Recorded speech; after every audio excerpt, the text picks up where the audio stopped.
Bonjour, bienvenue dans mon atelier.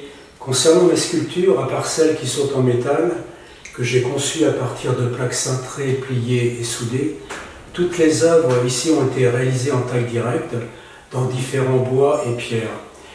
J'en ai choisi certaines pour faire des tirages en bronze, comme celle-ci que j'ai appelée Louange.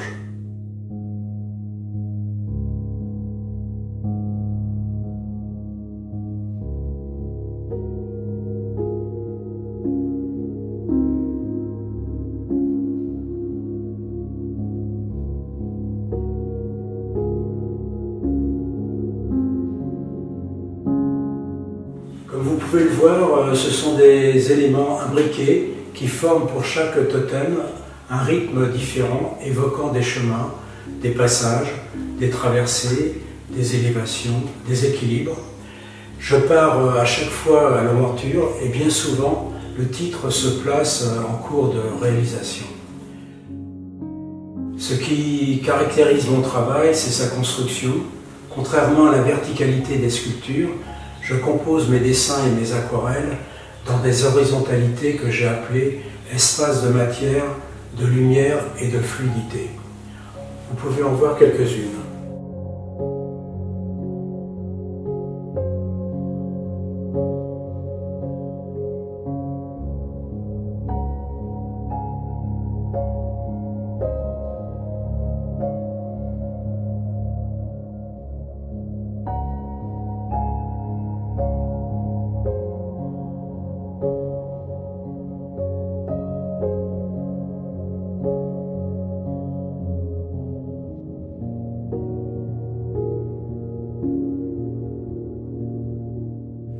C'est la nature qui m'inspire dans ses variations, ses lumières, et aussi le rapport intime des matières minérales et végétales. Observer la nature, la mémoriser, en faire quelques croquis, puis la retranscrire dans mon atelier sous forme de sculpture, de dessin et d'aquarelle. Voilà tout le sens de mon travail.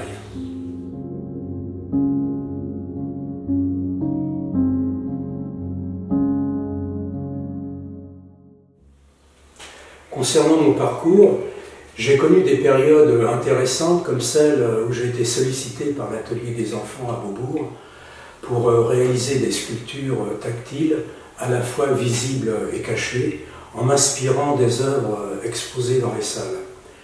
Le musée départemental de Beauvais m'a également commandé un dispositif qui était nommé Prière de toucher. Puis, je suis rentré dans l'art sacré grâce au père Bernard Grenier qui m'a demandé de réaliser pour la cathédrale de Beauvais 2 bannières peintes de 40 mètres de haut afin de masquer l'échafaudage situé dans le chœur en vue de l'ordination du nouvel évêque, Monseigneur Benoît Gonin. Je dois dire que j'ai eu des frissons le jour où j'ai vu mes bannières s'élever.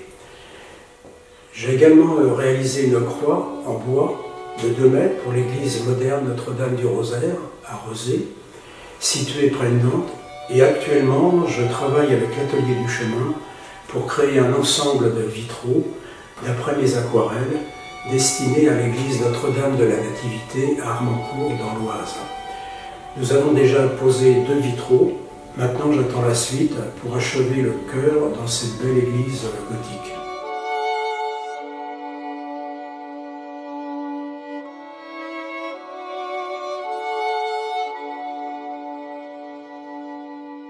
C'est une chance pour un artiste de présenter son travail dans une église, à condition d'être en résonance avec l'édifice. Il y a toujours le risque du trop-plein qui peut nous éloigner d'une certaine harmonie spirituelle. Il faut être dans le respect du lieu. Dans ce cas, l'œuvre s'élève et le dialogue s'installe. En ce qui me concerne, je prépare une exposition à l'église Notre-Dame de la Sagesse à Paris en mars 2022. Puis j'envisage de participer à l'Art dans les chapelles en Anjou la même année, en été. Pour terminer, je vais vous lire ces quelques vers tirés du poème Correspondance des fleurs du mal de Baudelaire. Comme de longs échos qui de loin se confondent, dans une ténébreuse et profonde unité, vaste comme la nuit et comme la clarté, les parfums, les couleurs et les sons se répondent.